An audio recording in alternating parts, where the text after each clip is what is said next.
وہ کوئی بزدل قوم کے ہیرو نہیں تھے۔ الحمدللہ ہماری تاریخ میں کوئی ایسا ایرا غیرہ اور نتھو کھیرا نہیں ہے۔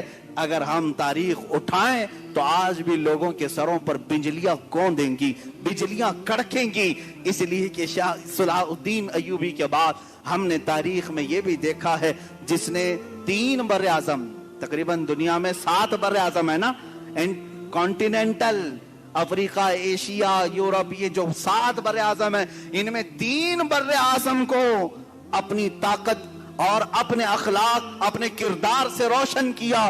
اس ارطغرل غازی کو بھی ہم نے تاریخ میں دیکھا ہے۔ سلطان ارطغرل غازی رحمہ اللہ، ان کے جانشین سلطان عثمان غازی رحمہ اللہ، ان کی اولاد میں سلطان محمد فاتح رحمہ اللہ، ان کی اولاد میں سلطان عبدالحمید ثانی کو بھی ہم نے دیکھا ہے۔ ان کی مثالیں تم نہیں لا سکو گے۔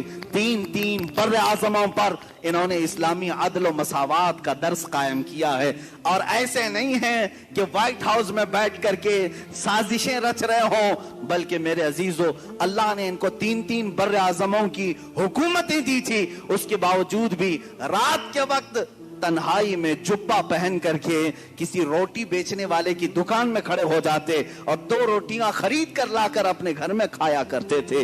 یہ بادشاہان اسلام بھی تھے، مجاہدین اسلام بھی تھے۔ اس فاتح قسطنطنیہ جس کی بشارت میرے آقا نے حدیث پاک میں دی ہے کہ قسطنطنیہ فتح کرنے والا وہ پہلا لشکر بغیر حساب و کتاب کے جنت میں جائے گا، وہ کون تھا؟ وہ سلطان محمد فاتح ہے جو ارطغرل غازی کی اولاد میں سے تھے۔ انہوں نے قسطنطنیہ کو فتح کیا۔ قسطنطنیہ اسی استنبول کو کہتے ہیں جہاں تاریخی ان کی بہت ساری چیزیں موجود تھی، کئی 100 سالوں سے موجود تھی، وہاں سے انہوں نے فتح کیا۔ ابھی آپ نے سنا ہوگا 1 سال پہلے مسجد آیا صوفیہ کا ایک بڑا مسئلہ چلا تھا، بہت لوگوں کے پیٹ میں درد ہو رہا تھا کہ رجب طیب اردگان نے اس کو مسجد میں تبدیل کر دیا، وہ میوزیم تھی۔ یہ تاریخ چھپا رہے ہیں، کوئی میوزیم نہیں تھی، یہ سلطان محمد فاتح کی فتح کی ہوئی مسجد تھی، انہوں نے خریدا تھا، چرچ تھی، سیدھے صاف کیوں نہیں بولتے؟ میوزیم تھی؟ میوزیم نہیں ہے، چرچ تھی۔ اور جب فتح یابی سلطان محمد فاتح کو ہوئی، سارے لوگوں نے دست بستہ کھڑے ہو کر کے وہ سب سپرد کیا تھا، چابیاں دی تھی، اس کی تحریر موجود ہے، دستاویزات موجود ہے۔ یہ تو ظالم خبیث عیاش مصطفیٰ کمال بادشاہ جو یہودیوں کی اولاد میں سے تھا، یہ سلطنت عثمانیہ کے ختم ہونے کے بعد جو یہودیوں کی طرف سے نافذ کیا ہوا کمال بادشاہ تھا، اس نے اس مسجد کو میوزیم میں تبدیل کر دیا تھا سن 1935 سے لے کر اب تک۔ ہاں یہ اور بات ہے کہ چاہے تم اپنے طاقت اور نشے میں کسی مسجد کو بدل بھی دو، انشاءاللہ رب تعالی وقت آئے گا پھر کسی نائب صلاح الدین کو ضرور پیدا کرے گا۔ ہاں اگر آج ترکی میں کوئی جوان شیر پیدا ہے، اس نے اگر مسجد میں تبدیل کیا ہے تو اللہ تعالیٰ کی طرف سے دیا ہوا اس کو یہ انعام ہے، اور ہم بھی انتظار کریں گے انشاءاللہ العزیز۔ جن مسجدوں کو تم نے آج ہڑپ لیا ہے اور یہاں غیر قانونی طریقے سے عمارتیں بنا کر کے اپنے بھگوا جھنڈے لہرانے کی کوششیں کرتے ہو، 100 سال گزر جائیں، 200 سال گزر جائیں، ہم نا امید نہیں ہیں، ایک دن وہ آئے گا جب وہاں کی دیواروں سے بھی صدائے اللہ اکبر گونجے گی، اللہ اکبر کی صدا ضرور گونجے گی۔ اس لیے کہ ہم کسی کی ہڑپی ہوئی چیز کو مسجد نہیں بناتے، کسی کی زور زبردستی لی ہوئی چیز کو مسجد نہیں بناتے، بلکہ خوشی خوشی اگر کوئی لا کر دے رہا ہے تب بھی رسول پاک نے قیمت دے کر کے مسجد نبوی بنائی ہے۔ یہ تاریخ اسلام ہے۔ بہرحال مجاہدین کا کردار تھا، بات ہماری رخ پلٹ نہ جائے، مجاہدین ابھی ہماری فہرست میں ختم ہی نہیں ہوئے۔ ہم نے صلاح الدین کو یاد کیا ہے، ہم نے سلطان ارطغرل غازی کو، عثمان غازی کو، عبدالحمید ثانی کو یاد کیا، لیکن میرے عزیزو یہ ناانصافی ہوگی اگر میں ہندوستان کے ان مجاہدین کو یاد نہ کروں جنہوں نے پرچم اسلام لہرایا ہے اور عدل و مساوات قائم کیا ہے۔ اس میں سے ایک جوان شیر شہاب الدین غوری بھی ہے، دوسرا جوان شیر محمود غزنوی بھی ہے، تیسرا جوان شیر اورنگزیب عالمگیر بھی ہے۔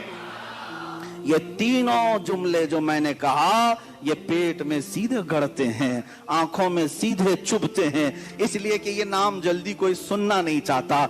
इन जालिमों को पता नहीं है कि ये जुल्म के साथ आए हुए लोग नहीं थे। तुम तारीख तो जरा उठा के पढ़ो, कहां से अब नफरत के माहौल में जी रहे हो। हिंदुस्तान को आज चंद पाखंडियों के हवाले क्यों कर दिया जो जहर खोल रहे हैं। हिंदू मुस्लिम फकत कट्टरता की बातें कर करके लोगों में नफरतें फैला रहे हैं, जिसकी वजह से बहुत सारे लोग अब ये माहौल को अपनाने लग गए हैं। मैं कहता हूं अक्लमंद आदमी वो है जिसे चाहिए कि वो खुद इस्लाम को पढ़े, मुजाहिदीन इस्लाम को पढ़े, हिंदुओं को भी पढ़े, उनकी मुकद्दस किताबों को भी पढ़े, फिर फैसला करे। यानी कोई नफरत और तशद्दुद की बात नहीं है। ये आज जिस तरह से बेवकूफ बना रहे हैं, यहाँ हिंदू खतरे में है, हिंदू खतरे में, किन लोगों से खतरे में है? किन लोगों से खतरे में? 14% लोगों से खतरे में है, 14%, 15% लोगों से खतरे में है। अरे 20 लाख 25 लाख की आबादी हमारी बताई जाती है। 140 करोड़ की आबादी में 140 करोड़ की आबादी में 20 लाख 25 लाख लोग, बाकी 100 करोड़ लोगों के लिए खतरा है। ये बनाया हुआ खतरा है और कुछ भी नहीं है, बनाया हुआ खतरा है। क्योंकि तुम्हें मालूम नहीं है जिसको तुमने ऊपर बिठाया है वो कपड़े के सांप बहुत दिखाता है, हाँ प्लास्टिक के सांप दिखाता है जिससे लोग डरते हैं। पकड़ लो तुम, पता नहीं चलेगा, कोई सांप काटने वाला नहीं। ये जितनी अपने मुंह से फेंकता है वो सब कपड़े के सांप है। या फिर ये लोग आज जो डरा रहे हैं खतरा है, खतरा है। मैं उन हिंदुओं से भी कहूंगा जो सेकुलर दिमाग रखते हैं, इनकी बातों में आकर खामखा बेवकूफ न बनो। मुसलमान यहाँ पर कितने 100 सालों से, 700 साल तक जब यहाँ इस्लामी हुकूमत रही तब हिंदू खतरे में नहीं थे, तब मंदिरें सलामत रही। कुछ हुआ मंदिरों को? हजार साल पुरानी मंदिर आज भी हिंदुस्तान में है कि नहीं है? तारीख जाकर के पूछ लो इनसे ही, सब मंदिरें मौजूद हैं। जब खतरा नहीं हुआ 700 साल हुकूमत में रहने के बाद, अब चलो आजादी के बाद 70 साल और भी गुजर गए, उस वक्त भी खतरा नहीं था। ये 2014 से खतरा बहुत बढ़ गया। क्यों? बेवकूफ बना रहे हैं। इन लोगों से खतरा बढ़ गया। अरे वो भी किन लोगों से खतरा बढ़ा? जिनका तुमने माल भी खत्म किया, इनकी कोई माशी हालत सही नहीं है, इनकी एजुकेशन में कोई नुमाइंदगी नहीं है। ये हमारी जमात जिसका रोना हम खुद रो रहे हैं। यहाँ तो हमारे सही से आधार कार्ड नहीं बने हुए हैं, सही से लोगों के पास खाने पीने की चीजें नहीं है। इस कौम को लेकर उतनी बड़ी कौम को डरा रहे हैं लोग, और वो डर भी रहे हैं, खौफ खा भी रहे हैं। मैं ये साफ कहूंगा, उन लोगों को चाहिए कि बेवकूफ ना बने। ये डरा करके अपनी सियासत करना चाहते हैं, रोटी सेकना चाहते हैं। और अगर तुम डरते हो और खौफ खाते हो तो फिर ये तुम्हारी मर्जी, क्योंकि हम मुसलमान हैं। अल्हम्दुलिल्लाह हम मुसलमान थे, हैं और रहेंगे।